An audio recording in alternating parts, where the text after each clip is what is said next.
Hablás, es más mencionado la competencia de monedas, en donde el argentino ya eligió al dólar y la dolarización como un mecanismo para bajar rápidamente la inflación. ¿Cuál crees que puede ser el momento más complejo en el proceso de dolarización? Como momento complejo podría ser ahora. Digamos, en el medio de una hiper sería mucho más fácil, ¿no? Porque desaparecen todos. O sea, tenés una gran licuación de pasivos y sería muy fácil hacerlo.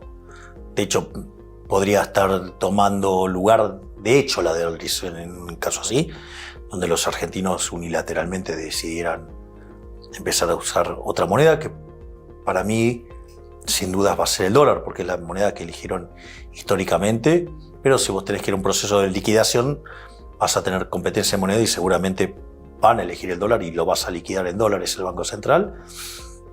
Eso no me genera ningún tipo de problema. O sea, te diría que siempre el momento más complicado es el momento previo al estallido.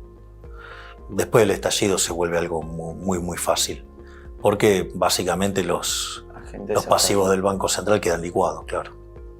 Históricamente, en los últimos años se ha acelerado el mecanismo de la política de los blanqueos, de las moratorias, de los distintos instrumentos para intentar de atraer capital privado, porque todos sabemos que la economía en la Argentina, el sector privado sí ha ahorrado, y ha ahorrado un PBI de nuestra economía, y sin embargo, bueno, por otro lado la política ha gastado prácticamente en esa y mucha más cantidad.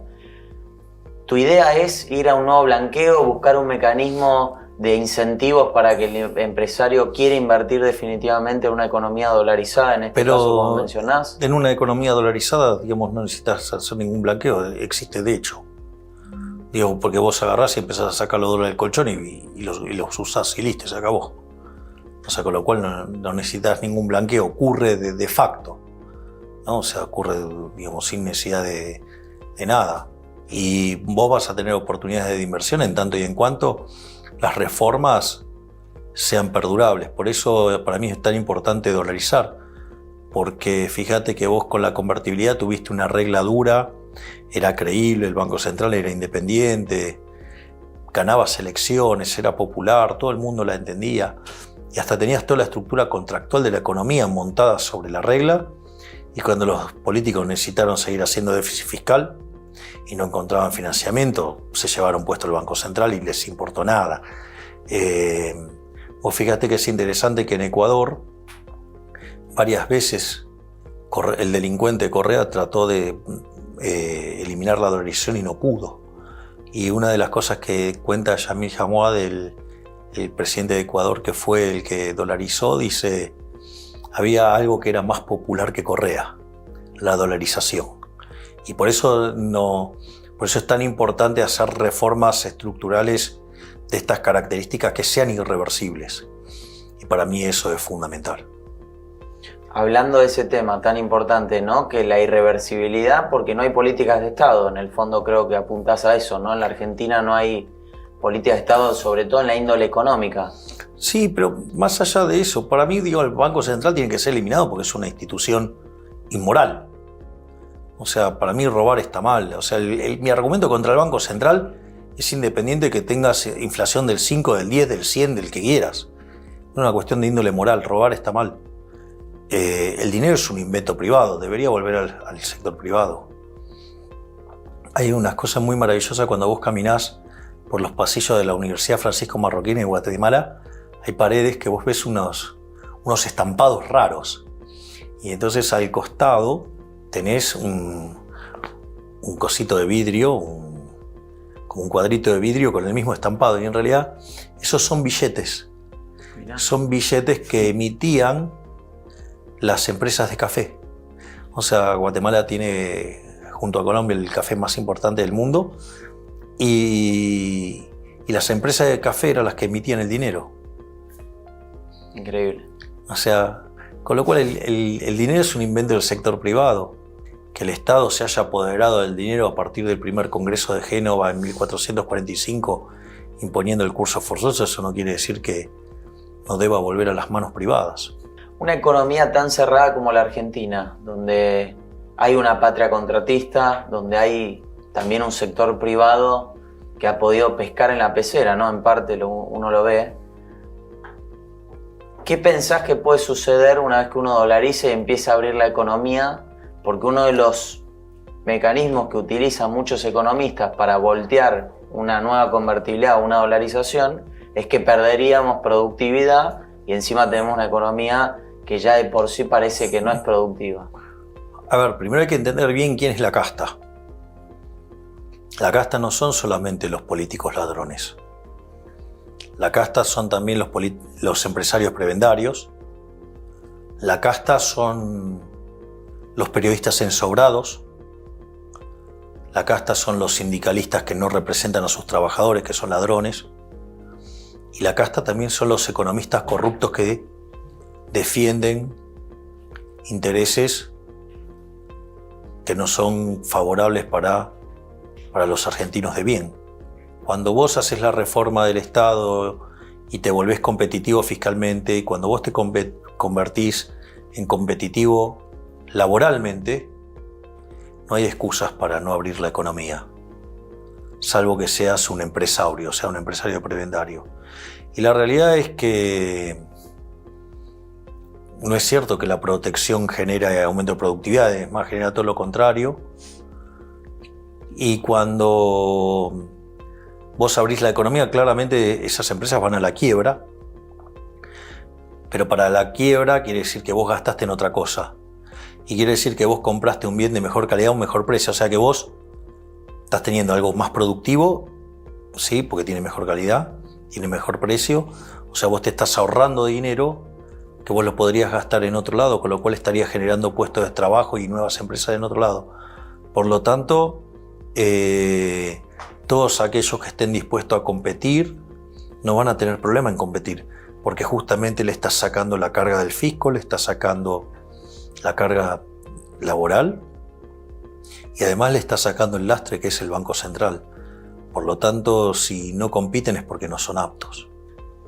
El campo argentino es uno de los ejes centrales de ingreso de divisa en lo que estos 20 años de populismo se ha nutrido básicamente para poder mantener este estado gigantesco que se ha generado en la Argentina. ¿Cuáles serían tus principales medidas para el campo siendo...? Bueno, fíjate que lo que más daño le causa al campo, ¿sabes qué es? La brecha. Claro, control de capital. Y cuando vos eliminas la brecha, automáticamente se le duplicó el precio. Obviamente que la idea también es avanzar en la eliminación de las retenciones. De hecho, yo vengo discutiendo con gente que está en el sector agropecuario para avanzar en la eliminación de las retenciones. Y eso es posible. O sea, porque en el fondo, ¿cuál es tu problema? ¿Un problema de financiamiento? Bueno, que te financie la transición. Pero no con esos mecanismos perversos de, bueno, te los dejo transitoriamente y te los dejo a cuenta de algo. No. La señal es, te los elimino y vos me financiás. Un acuerdo de caballeros. Y así, digamos, es que la economía empieza a funcionar de vuelta sobre la base de la confianza y de respetar la palabra. Es decir, vos tranquilamente podés ir a un acuerdo con el campo y en lugar de decirle que van a tomar las retenciones en parte de pago de algo, directamente se las eliminás. Y convenís con ellos que financien la transición. Y como cada vez el déficit va a ser menor, digamos, necesitas menos soporte. Llega un momento que no necesitas más. ¿Qué medida, si pudieras tomar una única medida en el corto plazo con este problema tan grande que tiene la Argentina hoy, está inflacionario, una inflación de más de 100 puntos? Vos como Javier Milei, ¿qué medida tomarías? Avanzaría en la eliminación del Banco Central para terminar con la inflación. La inflación está haciendo un daño enorme y Argentina hoy tiene indicadores en lo social que son peores que los que vos tenías en las previas del 2001.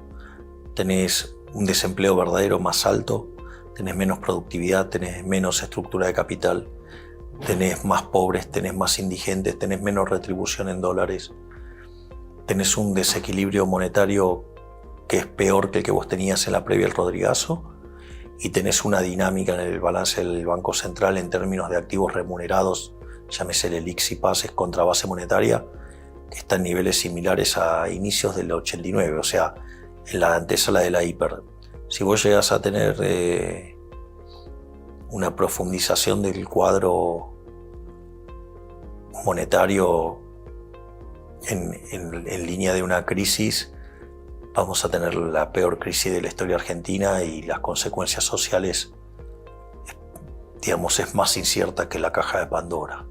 Por lo tanto, para mí la resolución del problema monetario es lo más urgente que tenés. Y obviamente que a partir de ahí vos fíjate que una de las cosas que cuenta el expresidente de Ecuador que dolarizó dice, me decían el problema del déficit. Cuando se dieron cuenta que no podían gastar más de lo que tenían, automáticamente ajustaron el presupuesto.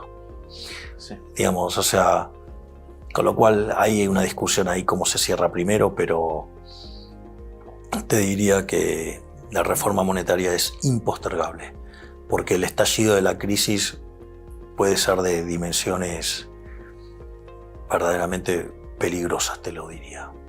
Bueno, Javier, un gusto escucharte, un placer siempre y estamos en contacto. El gusto ha sido mío, Alfredo, y quería felicitarte por tu libro, Dolarización, y por haber sido uno de los pocos que han levantado esta bandera de terminar con esta estafa que es el Banco Central. Y bueno, cada vez somos más. Así es. Así es que, y si llego a ganar, o sea, si entramos en segunda vuelta voy a ser presidente y la dolarización va a ser un hecho. Ojalá que así sea. Gracias, Alfredo. Gracias, Javier. Gracias.